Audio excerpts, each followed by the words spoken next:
What's going on, guys? TJ got Kick and I'm here back with another review exclusively for you guys. Today we have got a pair of Converses that I recently just got into exploring and researching into the different types of chucks available. And when we were getting the Run Star hikes, I think that's what they're called,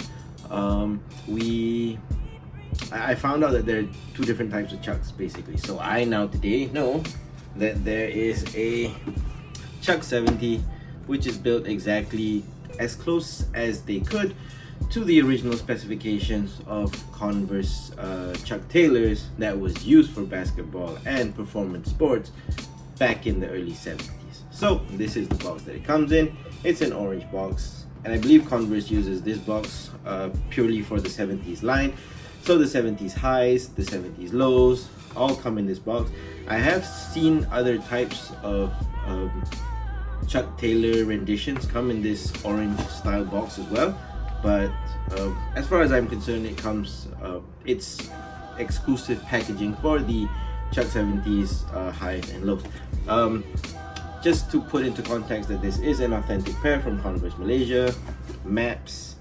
MAP Active Malaysia is a subsidiary of MAP, a distributor of Converse in Indonesia. So MAP Malaysia, Active Malaysia, is their subsidiary here in Malaysia. So that is kind of like the authentic sticker. Although Nike has exclusive rights to Converse, MAP is the distributor here in Malaysia and not Nike Malaysia and Naro Obio, put it simply. So when you open the orange box, hey wait, have I showed you guys the label yet? That's the label, and this is just the black agate pair.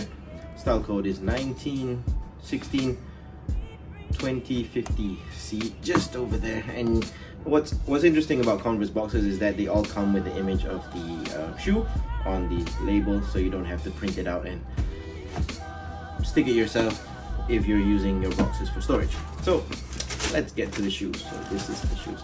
So I think lots of videos go over the difference between sorry, this is the right pair. Lots of videos go over the difference between the Chuck Taylor that we know now and the Chuck 70s. And I will try to go over that very quickly in this video because I might be beating a dead horse, but this is information to me and I just want to record it. So first thing that you notice when you pull out the Chuck 70s out of the box is the shiny gloss tint to the toe cap and the sidewalls. That's because that was how it was done back in the days. I'm not sure if it was exclusively a performance feature per se, but I do understand that this is how they come back in the day. The next thing that you'll notice is these stitches here, which is a reinforced stitching for the sidewalls of the shoe.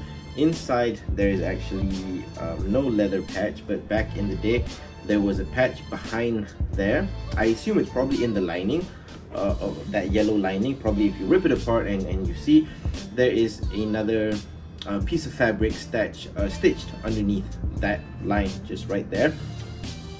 And that is basically just a support material. It's supposed to prevent you rolling over the sidewalls, in addition to the other features that will prevent you from rolling your foot over when you're secured inside the shoe. The next feature, aside from the extra inner lining on that sidewall, you also have the increased higher foxing tape, which compared to a Chuck Taylor, the regular 299 Chuck Taylor versus the 399 ringgit Chuck 70, is the obnoxiously high sidewall, which I believe brands like America, Etnies, and eventually Nike did with their Janoski lines. And it basically is just a feature to help you stay secure when you're inside the shoe, and it keeps you obviously from rolling over when you're inside. So when you sit inside, you actually sit literally inside this higher sidewall, so you don't have the probabilities of rolling over. The foxing tape also looks a little bit thicker compared to the original Chuck Taylor, the 299 Chuck Taylor. and they also smell a lot more different. Like this rubber is probably a different compound compared to that. On the back also, this is not a performance feature, but you have an OG heel branding Chuck Taylor Converse All-Star just right there.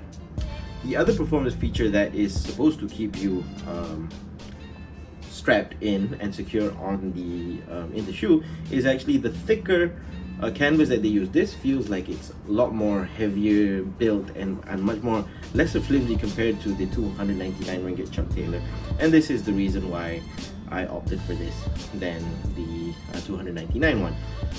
The last performance feature is that there is, if you can see when you bring this down, there is an internal heel cup just at the back of the heel on the inside of the shoe, and that is supposed to also help keep your heel secure and no heel slippage going from side to side, not going up and down, inside and outside the shoe, but from left to right, you're a little bit more secure with the heel cup, which is also absent on the 299 ringgit Chuck Taylor. Other features on the shoe aside from what I just showed you is a biggest telltale for a Chuck 70 is that you have a 70 on the star logo just underneath the star logo just right there. They come with a sail as opposed to white style of a midsole, and also the laces. You don't get any extra laces. You have the original 1, 2, 3, 4, 5, 6, 7, 8 hole design, which they kept from back in the day. On the inside of the other pair, you also have the OG logo branding, player's name, and it's only on the right pair of the shoe. That's also on the low top version, which is a nice feature. The rubber cupsole also is a big telltale if it's a Chuck 70. This is a very, if you've worn Chuck Taylors, these rubber outsoles don't necessarily have the biggest durability, but they are very sticky when they're still around, and this was the age before herringbone was used heavily on performance shoes, and this works. You have some rigid lines in the front, rigid lines in the back. You also have these diagonal lines going across, which is supposed to add to the overall traction and grip on the court. You also have some inverted patterns, the diamond patterns just over there at the heel and also on the forefoot. And the what I was trying to get to is that on the Chuck 70s you have the size tag over there at the bottom, much like how Jordan 2s have it on the bottom of the sole. This outsole also feels like it's a lot thicker, like in terms of depth, than the 299 ringgit Converse All-Star. And that basically is the shoe. Oh, the probably the most prominent performance feature is this, which is supposed to help with you not having your toes stepped on, which is the inspiration of shell toes and whatsoever, and Converse was the people who did it first. And that is basically the Converse Chuck 70 from Converse.